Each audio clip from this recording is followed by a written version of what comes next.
Alors bonjour à nouveau Dolo. Alors j'ai le plaisir de vous réinterviewer pour la seconde fois. Alors déjà, je vais vous donner un droit de réponse par rapport à la première vidéo où il y a eu des... il faut le dire, il y a eu des commentaires franchement racistes à votre endroit. Question raciste, essayez un peu de me préciser, c'est-à-dire... C'était des propos racistes, injurieux, gratuits quoi en fait, on peut dire. Il y avait... Je dirais crapuleux, mais alors c'était ou politique ou crapuleux? Le racisme ne date pas d'aujourd'hui. Ça ne date pas d'aujourd'hui, ça date depuis l'époque coloniale. Donc aujourd'hui, on ne peut pas généraliser tous les Français. Est-ce que vous en voulez à ceux qui vous injurient parce que vous êtes noir ou est-ce que vous, je sais pas, si vous avez du ressentiment, ce qui pourrait être légitime, Bon. ou autre ou pas, parce que vous avez le droit d'avoir une position par rapport à ça.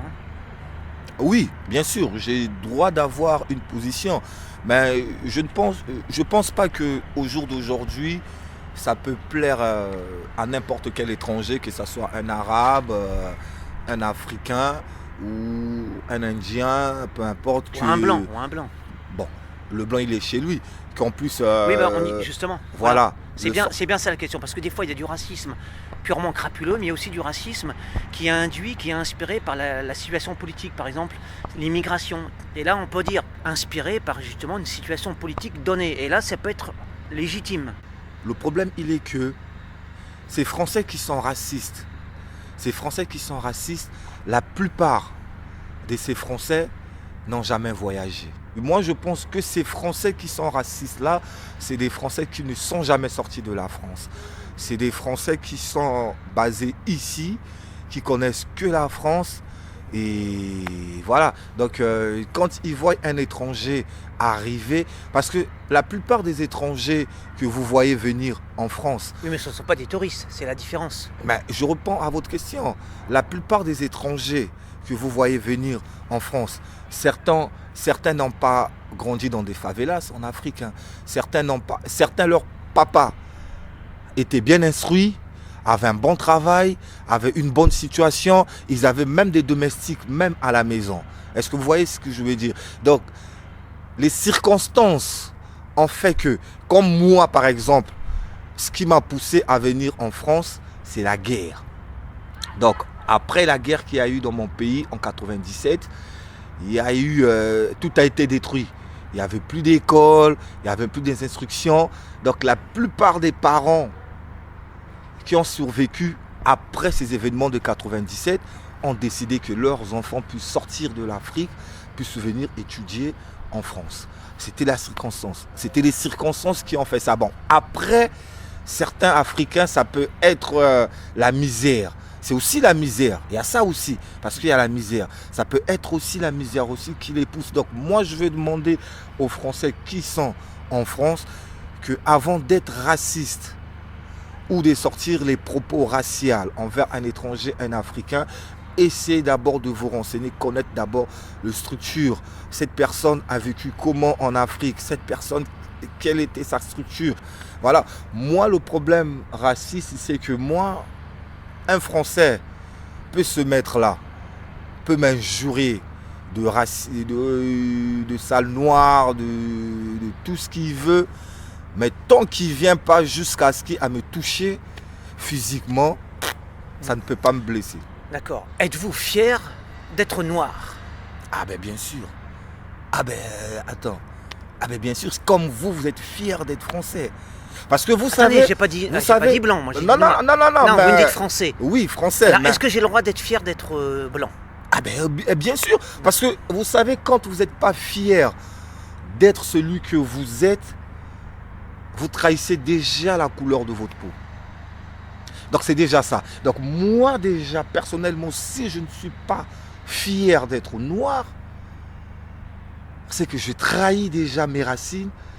Et j'ai trahi déjà ma religion. Mais en venant en France, c'est pas une sorte de trahison, une forme de trahison de vos racines? Mais est-ce que les Français qui quittent la France, qui vont s'installer par exemple en Côte d'Ivoire, en Afrique, est-ce que pour vous c'est une trahison? Est-ce qu'ils trahissent? Si, c'est pas... Non, je regrette. Mais alors, j'en viens à une autre question. Est-ce que vous associez la fierté blanche à son revers qui est du racisme, oui ou non? C'est-à-dire? Parce qu'en général, un blanc qui se dit fier d'être blanc, tout de suite on le qualifie de nazi, de facho, de raciste. Ah ouais. Systématiquement.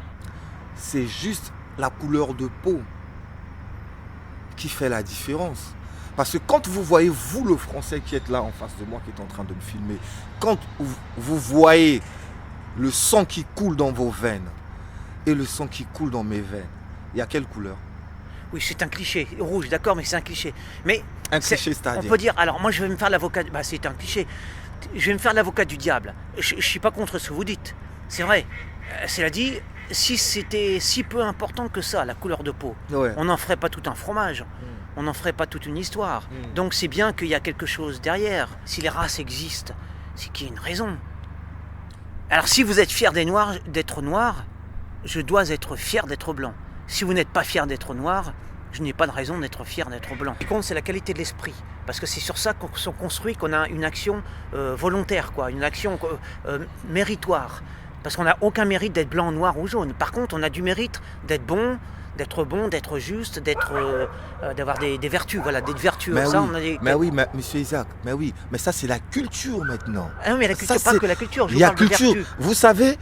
La vertu, c'est pas de la culture. Bon, vous savez, moi je veux vous dire un truc. Depuis que je suis en France en 98, j'ai déjà croisé des Français excusez-moi du terme, mal éduqués, mal élevés. Oui, mais ça c'est valable, c'est voilà. Pas spécifique à la France. Voilà, donc c'est pour vous dire que c'est pas que parce que vous êtes blanc. Ah mais j'ai jamais dit ça. Que vous... Non, j'ai pas dit que vous l'avez dit.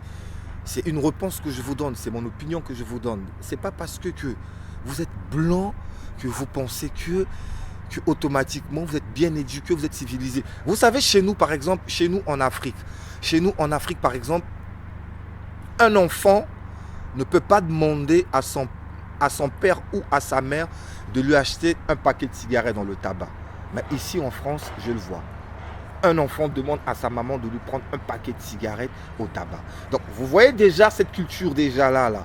C'est ça. Vous voyez. Et chez nous, même en Afrique, il y a des gens, il y a des Africains même que j'ai vu ici manger avec un Français. La différence, c'est quoi? C'est parce que le Français a une culture qui a été développée avant l'Africain. Et c'est cette avance que le blanc il a eu devant le noir et que ça reste. Parce que le blanc a ramené le noir sa culture. La culture même qu'aujourd'hui on vit en Afrique, c'est la culture, c'est le blanc qui l'a ramené. Donc tu vois déjà cet avantage-là déjà. C'est comme un enfant, Isaac. C'est comme un enfant, tu mets un enfant au monde et tu l'apprends ton éducation. Mais cet enfant va grandir avec l'éducation que tu l'as donnée parce que c'est toi le maître, c'est toi le père, c'est vous les parents. Donc c'est un peu comme l'Afrique et la France. Et aujourd'hui, pourquoi l'Afrique se révolte? C'est parce que le monde change. La culture grandit maintenant. L'Africain voit qu'aujourd'hui aussi, il peut être aussi indépendant. Et c'est cette indépendance que l'Afrique, même que tu vois la Libye, les pays arabes, tout ça, etc., cherche aujourd'hui. Donc, c'est comme je vous disais la fois dernière, c'est des accords qui doivent être respectés. Tant que ça ne sera pas respecté, le racisme, ça existe toujours. Même on voit des Antillais racistes. Quand je suis arrivé nouvellement en France, j'étais à l'école à Paris. Et un jour, on était en train de faire un devoir et j'ai fait une blague à la fille. La fille me dit « Ouais Igor, tu ne me parles pas comme ça. Vas-y, casse-toi, sale noir. » Et toute la classe était pétée de rire. Même notre prof principal était pété de rire. Et c'est notre prof qui l'a appelé, qui l'a dit « Leslie, tu sais pourquoi la classe a rigolé? Parce que tu étais ridicule. Parce que en traitant Igor de sale noir, tout de suite, on a vu ta couleur de peau. » Eh ben, je vous remercie beaucoup pour cette interview. Je te remercie, c'est surtout moi qui te remercie. Et j'espère que ça va porter des fruits, ce reportage. Et je salue toute la France. Merci à vous. Voilà.